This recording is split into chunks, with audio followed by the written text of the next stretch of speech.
에브라임의 술 취한 자들의 교만한 면류관은 화 있을진저 술에 빠진 자의 성 곧 영화로운 관같이 기름진 골짜기 꼭대기에 세운 성이여 쇠잔에 가는 꽃 같으니 화 있을진저 보라 주께 있는 강하고 힘 있는 자가 쏟아지는 우박같이 파괴하는 광풍같이 큰 물이 넘침같이 손으로 그 면류관을 땅에 던지리니 에브라임의 술 취한 자들의 교만한 면류관이 발에 밟힐 것이라.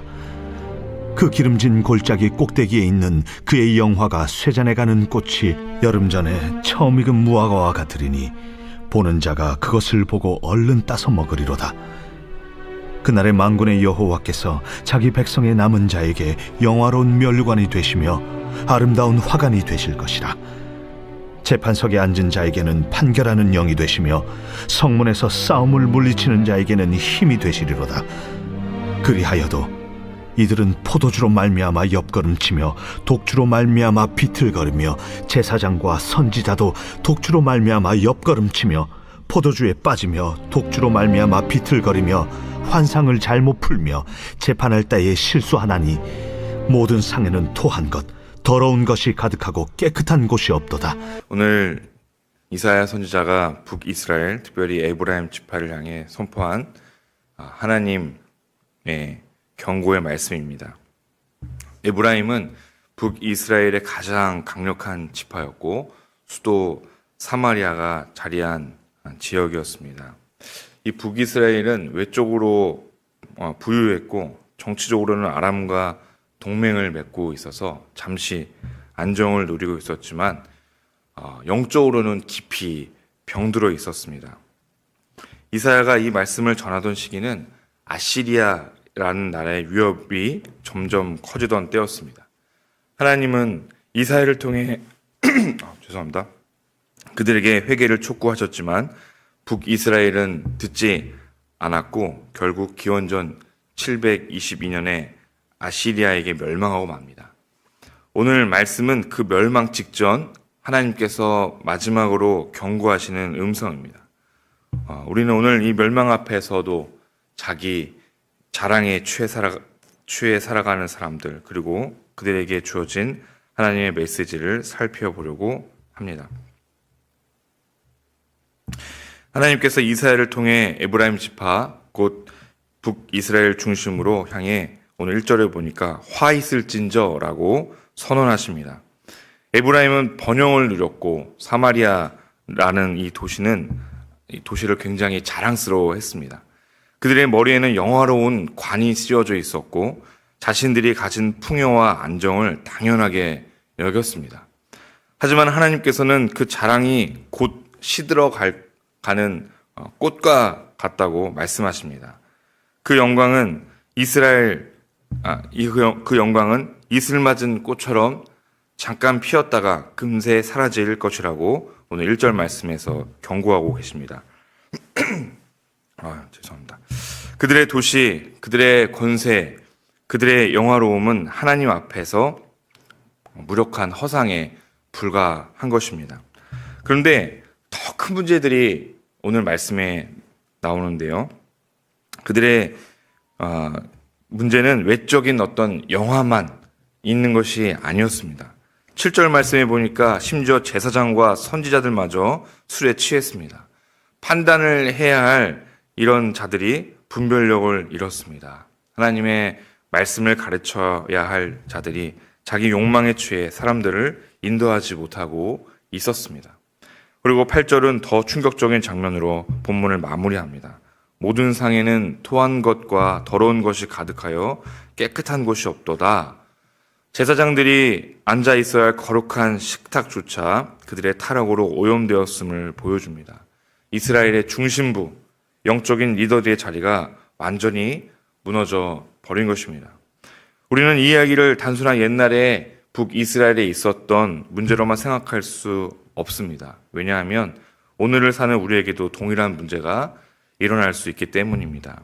겉으로는 화려해 보여도 안으로는 무너지고 있는 우리의 삶, 찬란한 왕관을 썼지만 영화로운 왕관을 우리가 가졌다고 생각했지만 이미 시들어가고 있는 그 영광, 과연 하나님은 우리에게 무엇을 말씀하고 계시는 걸까요? 오늘 본문에서 에브라임은 영화로운 관을 썼다고 했습니다. 그리고 그 영화로운 관은 아름답다라고 말합니다. 하지만 하나님이 그것을 쇠잔하는 꽃, 즉 시들어가는 꽃 같다고 하십니다. 사람들은 자신이 가진 것으로 자신을 잘 꾸미려고 합니다. 그러나 그것이 하나님께서 주신 것이 아님에도 스스로의 영광을 위해 사용할 때 그것은 곧 시들어 버립니다. 우리의 삶도 마찬가지죠. 내가 얼마나 성공했는가, 무엇을 이루었는가가 결국 나를 지켜주지 못합니다. 젊음은 사라지고 권력도 언젠가 넘어가며 사람들이 나에게 해주는 칭찬은 잠시뿐입니다. 하나님 없이 쌓은 자랑은 결국 바람 앞의 꽃처럼 사라지게 되어 있습니다. 지금 내가 자랑하고 있는 것은 무엇입니까? 나의 성공한 자녀, 또 재산, 내가 갖고 있는 직장 또는 건강, 혹은 그것이 내 인생의 영화로운 관이 되어 하나님보다 더 소중하게 생각하고 있는 것은 또 무엇입니까? 7절과 8절을 말씀드린 것처럼 굉장히 충격적입니다. 제사장과 선지자들이 술에 취해서 비틀거리고 하나님의 말씀을 분별하지 못하고 심지어 성스러운 자리에 구토한 흔적만이 가득하다고 말씀하고 있습니다. 이것은 단지 음주 문제만은 아닙니다. 하나님의 뜻을 분별하지 못하는 영적인 마비 상태가 왔다라는 것이죠. 곧 욕망과 자기 만족에 취해 있는 상태를 말하는 것입니다. 교회의 리더뿐만 아니라 가정의 가장, 그리고 사회의 중추적인 역할을 하는 사람들이 하나님 앞에서 취해 있다면 결국 그 공동체는 무너지게 되어 있습니다. 지도자가 무너지면 백성이 흔들립니다. 나는 깨어 있는가? 나는 나의 자리에서 지금 온전히 깨어 있는가? 혹시 세상의 인정과 쾌락 또 욕망에 취해 있지는 않은가? 영적인 민감함을 상실하고 무감각하게 살아가고 있는 것은 아닌가? 오늘 우리가 기도해야 될 것입니다. 3절에서는 그 관이 발에 밟힐 것이다 라고 선언합니다. 사람의 관은 결국 땅에 떨어집니다. 그런데 5절을 보면 그날에 만군의 여호와께서 자기의 백성의 남은 자에게 영원한 관이 되실 것이다 라고 말씀합니다.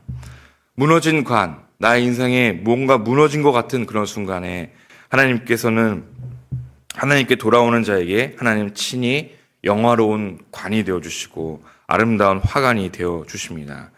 우리가 만든 관은 무너지지만 하나님이 주시는 영광은 사라지지 않습니다. 지금 혹시 내가 시들어가는 인생처럼 느껴진다면 하나님의 영화로운 관을 구하십시오. 하나님의 말씀 안에 거하고 하나님의 은혜를 다시 머리에 얹으십시오. 그때 하나님께서 우리에게 충만한 은혜를 베풀어 주실 거라고 믿습니다. 우리도 때로는 내가 쌓아놓은 성취에 안주하고 영적으로 둔감해질 때가 있습니다. 그러나 그때 하나님은 우리를 흔들어 깨우십니다. 시들어가는 꽃이 아니라 하나님의 관으로 살아가라고 부르십니다. 시들어가는 영광에 집착하지 마시고 내가 붙든 영화로움은 하나님 없이는 무너질 수 있다라는 것을 기억하십시오. 내가 있는 자리, 지도자의 자리, 부모의 자리, 중보의 자리를 감당하는 우리는 늘 깨어 있어야 합니다.